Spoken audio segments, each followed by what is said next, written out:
El tromboembolismo pulmonar, más conocido como TEP, es una condición súbita causada por la oclusión de una arteria o rama arterial. Esto ocurre principalmente cuando existe un procedimiento quirúrgico y no se toman las medidas profilácticas adecuadas en relación a la anticoagulación del paciente. En general, es decisión del personal de salud la antelación de la anticoagulación, dependiendo de la necesidad del paciente. Sin embargo, en situaciones particulares no se puede llevar a cabo la anticoagulación profiláctica o posterior del procedimiento. A este tipo de pacientes se les considera de alto riesgo. Con respecto a los signos y síntomas, encontramos dos más frecuentes, los cuales son disnea súbita y taquipnea, aunque también podemos encontrar la taquicardia. Cuando tenemos una obstrucción mayor al 50% en la arteria pulmonar o la oclusión de varias ramas lobares, los síntomas son dolor torácico y desdoblamiento segundo tono. Se debe sospechar de un infarto pulmonar si hay presencia de hemoptisis febrícula, dolor pleurítico y derrame pleural hemático. En el caso del tromboembolismo pulmonar crónico, se puede evidenciar a veces solo disnea. Para dar una introducción a la fisiopatología, iniciamos desde la triada de Virchow, la cual tiene tres componentes: la lesión endotelial, el éstasis y la hipercoagulabilidad, la cual da inicio a la formación del trombo, ocasionando oclusión de la arteria pulmonar, generando la liberación de agentes neurohumorales, culminando con una alteración de la ventilación-perfusión.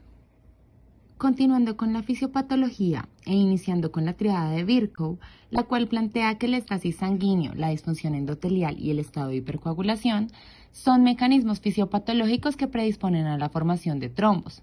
Estos trombos viajan por la circulación venosa. En un campo posoperatorio, esto se relaciona con el edema y la falta de movilidad que tendrá el paciente. Las plaquetas se comenzarán a adherir, causando hipercoagulabilidad. Este trombo viaja mediante la circulación venosa hasta la vena cava, llegando al ventrículo derecho y posteriormente ocluyendo la luz del vaso arterial en el pulmón, ya sea una arteria o una rama arterial. En este caso se llamaría émbolo en silla de montar. Al presentarse la oclusión va a cambiar de manera repentina la hemodinamia del paciente, comprometiendo su frecuencia respiratoria, frecuencia cardíaca y ocasionando disnea, la cual se puede evidenciar por el desequilibrio entre la ventilación y la perfusión, y una evidente disminución del gasto cardíaco. Lo comentaba anteriormente, genera inflamación y colapso alveolar, lo que causa atelectasia e isquemia e incluso broncoespasmo al existir áreas donde no hay perfusión. Dentro de la clínica del paciente se encuentra que ante la oclusión del vaso se puede dilatar el ventrículo derecho al no poder tolerar la presión ejercida por la eyección de la aurícula derecha. Esta condición en ocasiones específicas puede generar el desplace del septum hacia el lado izquierdo, comprometiendo la circulación corporal completa.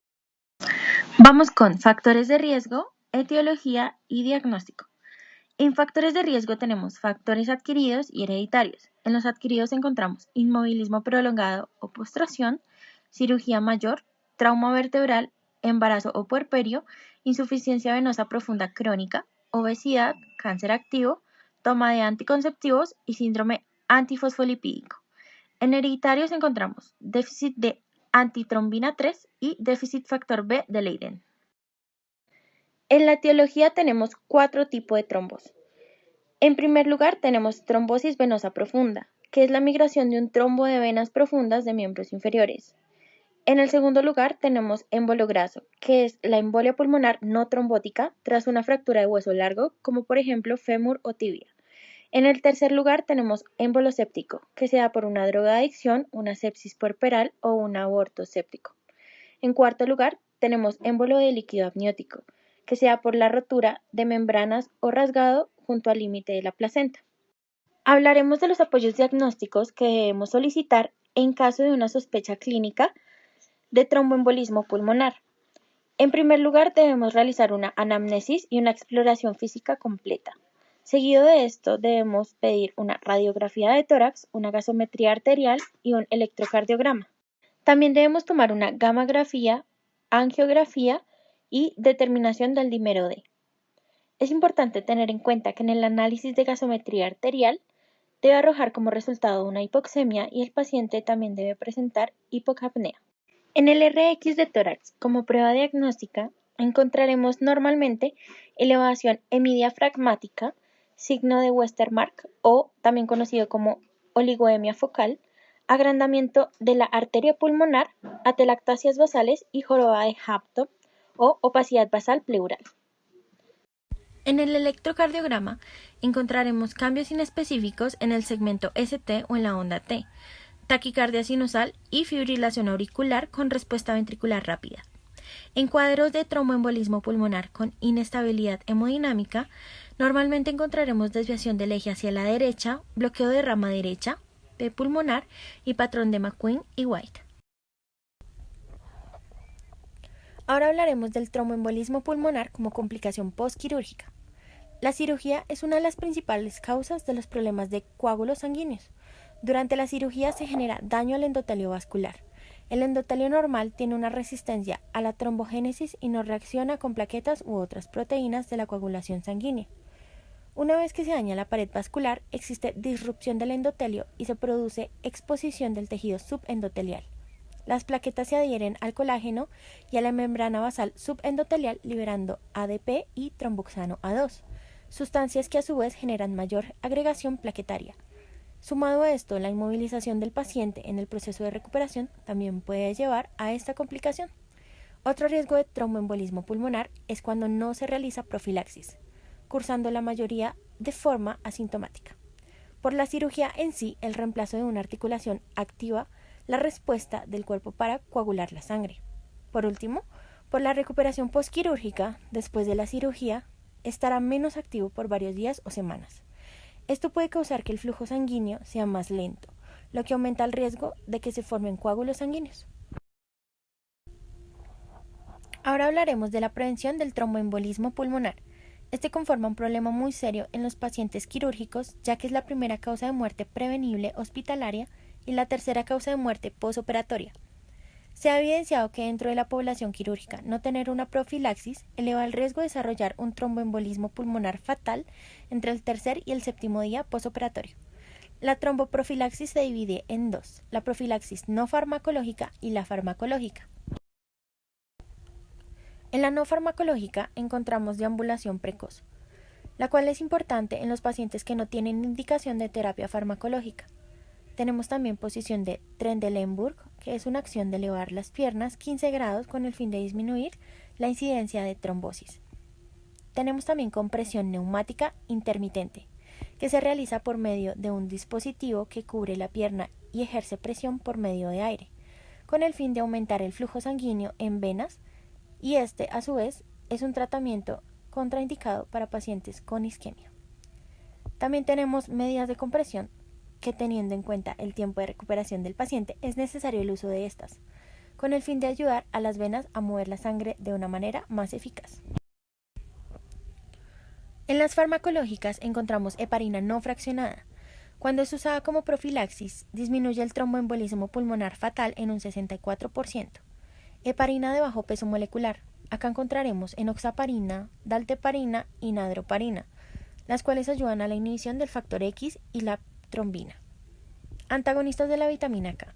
Se encargan de bloquear la cascada de coagulación, sin embargo, se deben realizar la toma de INR periódicamente, ya que para usar estos medicamentos como profilaxis se requiere de un INR de 2 a 3. Para tener en cuenta, el INR o International Normalized Ratio es una forma de estandarizar los cambios obtenidos a través del tiempo de protrombina. Se usa principalmente para el seguimiento de pacientes de bajo tratamiento anticoagulante. También tenemos inhibidores selectivos del factor XA.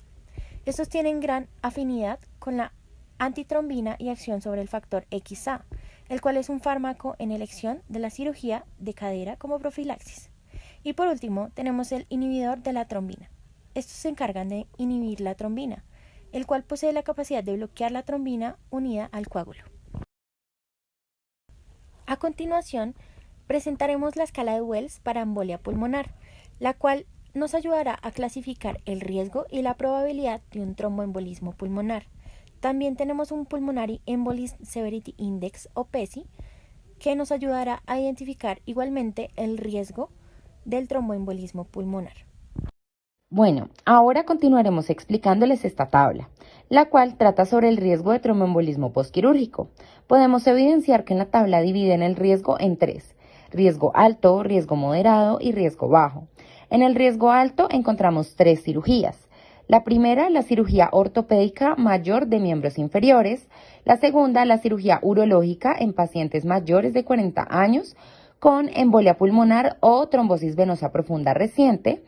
Y en tercer lugar, la cirugía pélvica o abdominal extensa por enfermedad maligna. En el riesgo moderado encontramos la cirugía general en pacientes mayores de 40 años de una duración mayor a 30 minutos, la cirugía general en paciente mayor de 40 años en tratamiento con anticonceptivos orales y la cesárea urgente en mujeres mayores a 35 años.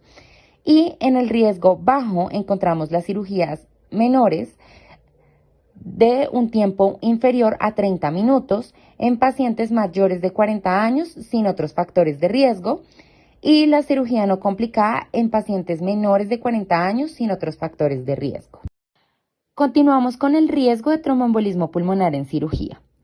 Durante un procedimiento quirúrgico pueden ocurrir eventos que no estaban contemplados en el preoperatorio, tales como la pérdida masiva de sangre o compromisos mayores como en cirugías ortopédicas. En estos casos, el protocolo de anticoagulación cambia dependiendo de la necesidad primordial del paciente, dando lugar a amplios periodos sin coagulación posoperatoria y adicional a esto la condición de vulnerabilidad de un paciente recién intervenido que compromete de manera relevante la actividad y la movilidad autónoma, lo que favorece a la formación de trombos en los vasos venosos.